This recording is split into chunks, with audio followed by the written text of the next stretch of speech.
see here. I'm clicking on the green button. It's not working. Okay, now it works. Still.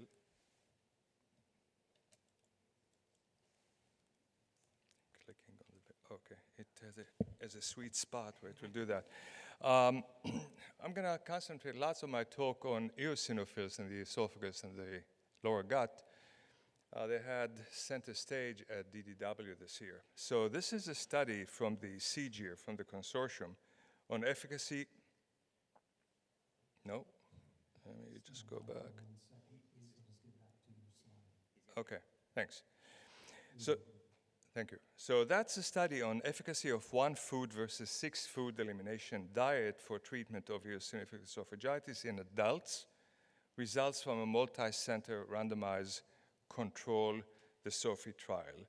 So just as a background, as you know, EOE is the antigen-mediated disease of the esophagus. Presentation is a triad, eosinophilic infiltration in the esophagus, that's the histology. Endoscopic finding, as you see on the right-hand side, typically the rings, furrows, and other findings such as exudates. And symptoms, which in adult primarily is dysphagia. Kids behave differently, adults primarily present with dysphagia. And currently, therapy is proton pump inhibitors, swallowed topical steroids, diets. And in diets, we talk about elimination diets. That is, you remove various ingredients from the food of the patient, from 6 food elimination diet, in which you remove milk, wheat, eggs, soy, nuts, seafood, and fish, to 1 food elimination. You remove milk because it's considered to be the most offending.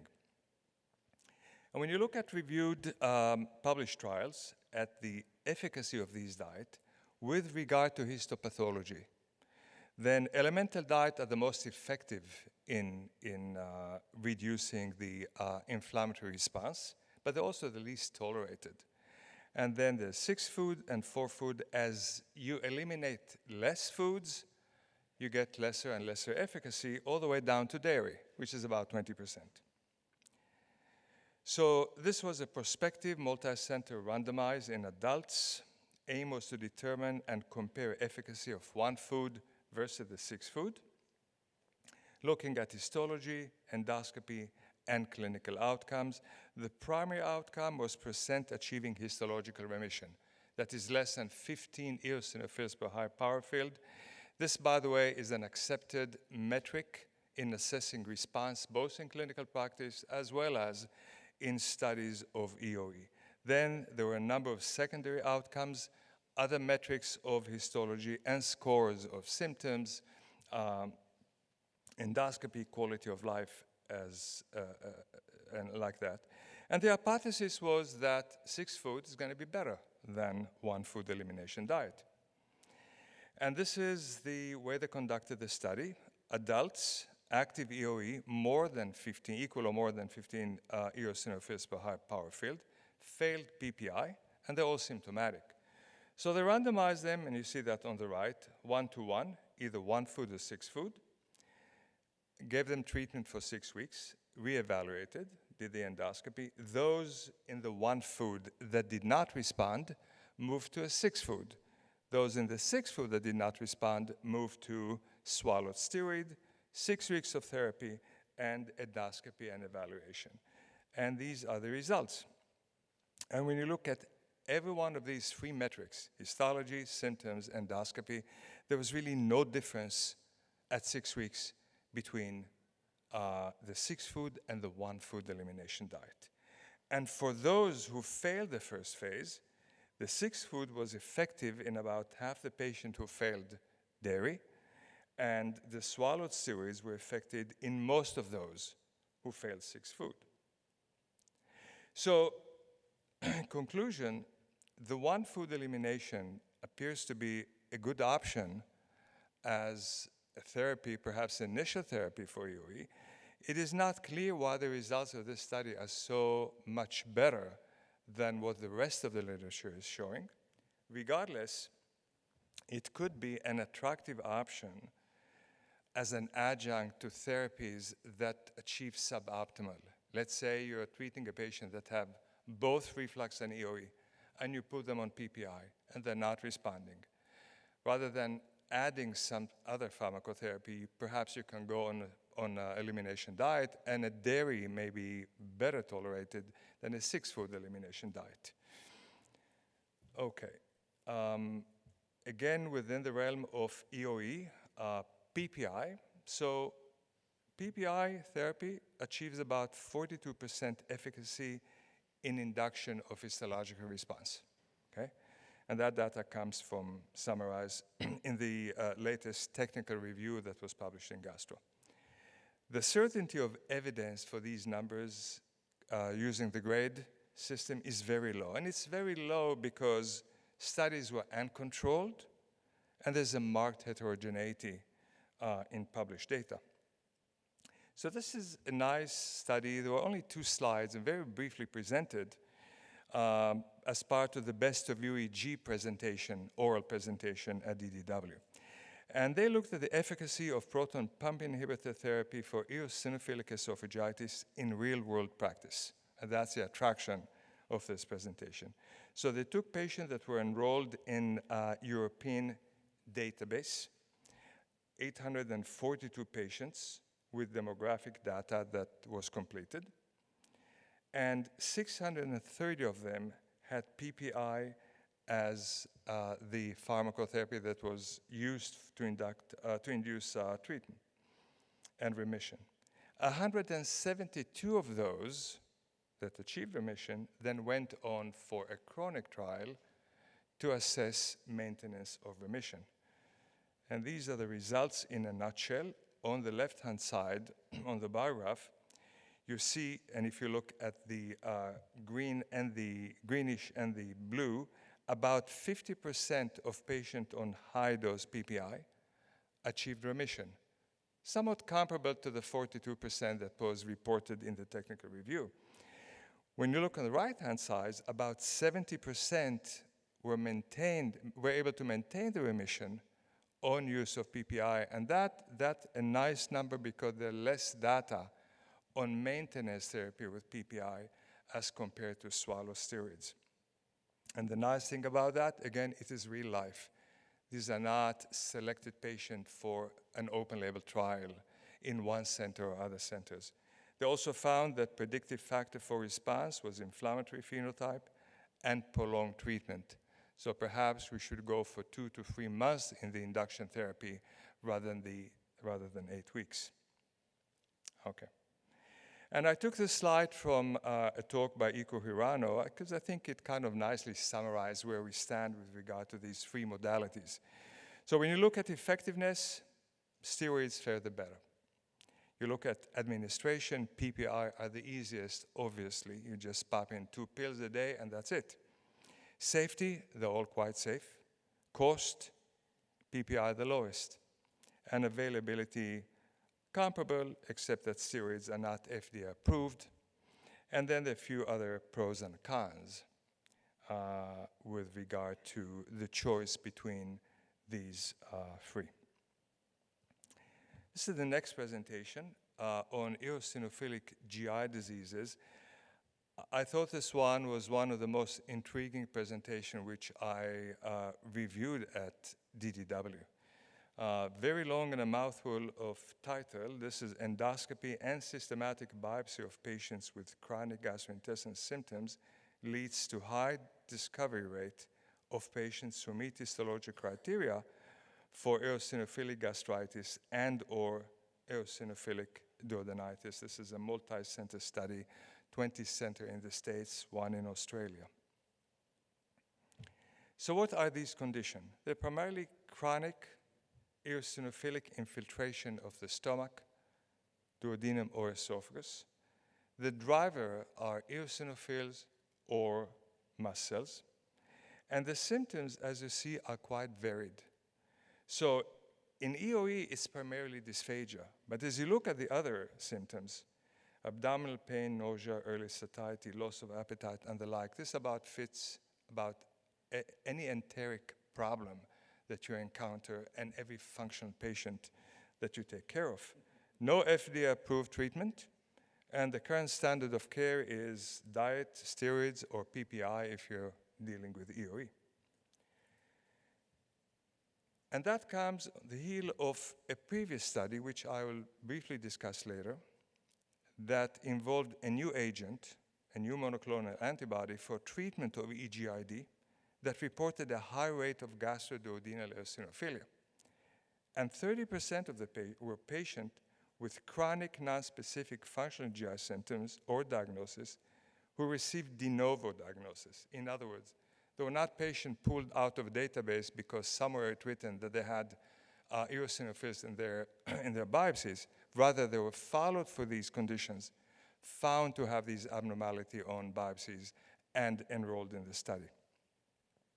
So this is a prospective, multi-center study to assess prevalence of EG or EOD in symptomatic patients with chronic function symptoms, at least 6 months of one of the following symptoms that you see over there, non-responding to pharmacological or dietary intervention, and or an established diagnosis of IBS or functional dysphagia. There was this asymptomatic healthy group as control. And for co-primary endpoint, they had to have proportion of symptomatic patient that the biopsy showed greater or equal than 30 eosinophils in the stomach or in the duodenum, and similar number for mast cells.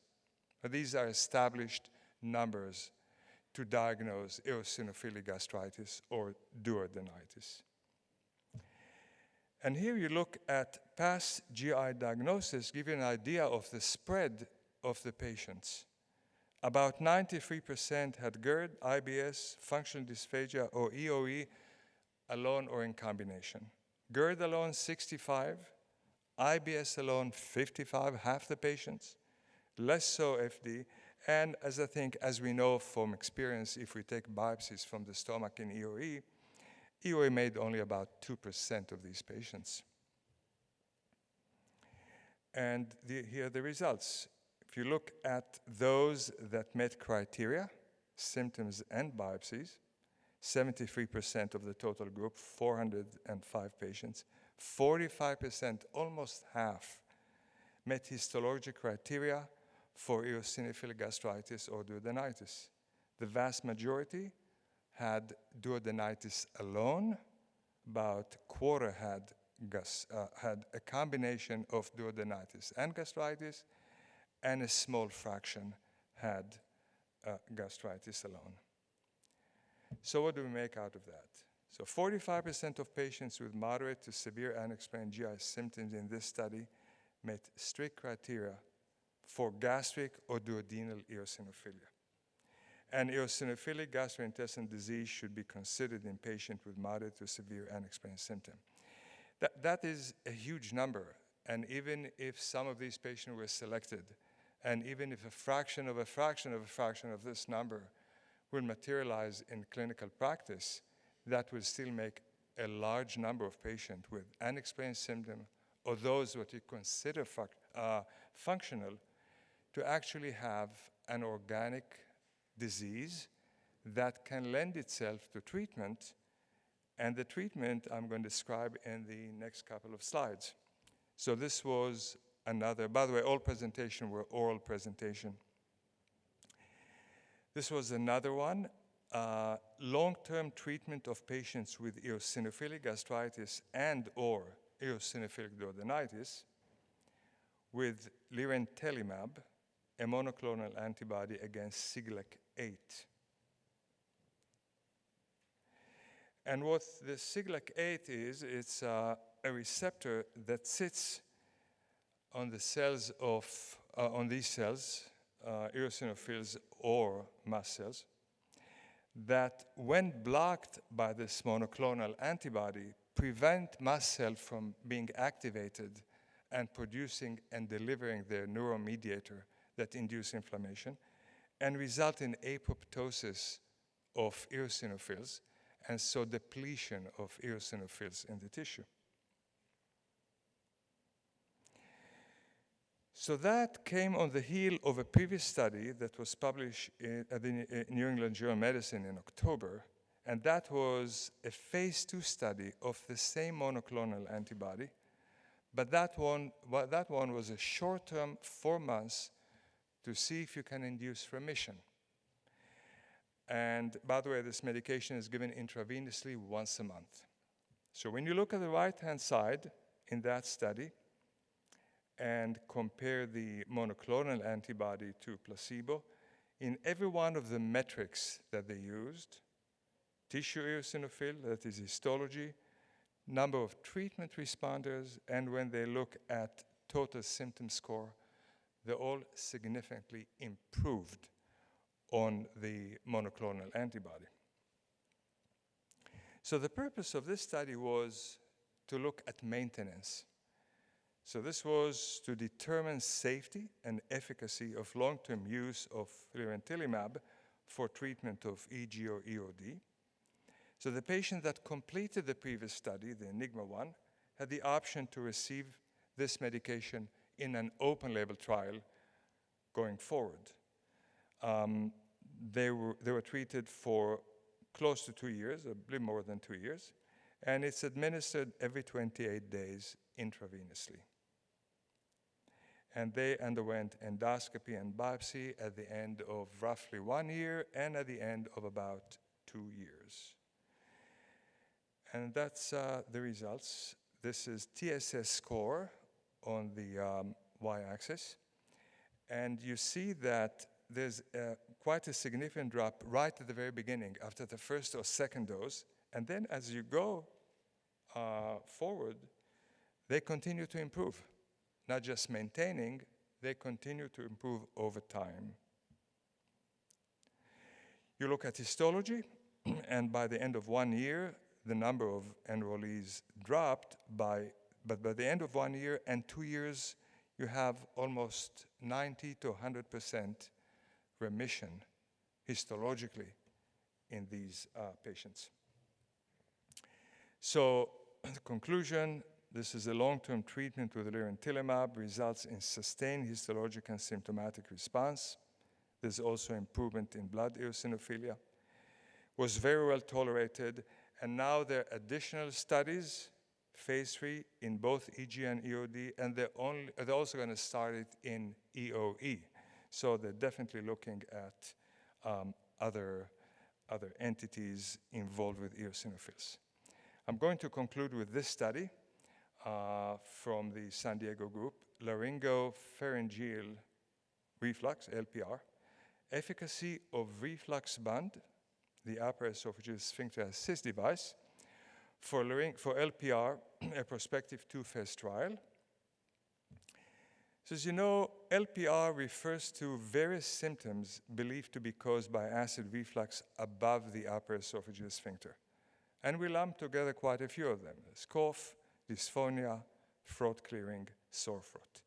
The relation to GERD is not as clear, and there's a limited treatment beyond PPI. So what is this device? It's worn around the neck, typically at bedtime. It's individually adjusted to augment the pressure at the level of the upper esophageal sphincter by about 20 to 30 millimeters of mercury. And it has been shown to induce sustained increase in US pressure, reduce esophageal reflux, and improve symptoms in previous studies. So the aim was to assess efficacy of the above device as an adjunct to PPI therapy in patients with LPR. So they do not just take the patient off PPI, they give them PPI as an established therapy and add the device. Study design, it's a 2-phase prospective clinical trial over 26 months at 2 tertiary centers. The subjects, adults experiencing equal or greater than 8 weeks of laryngeal symptoms, the 4 I described, while not on PPI.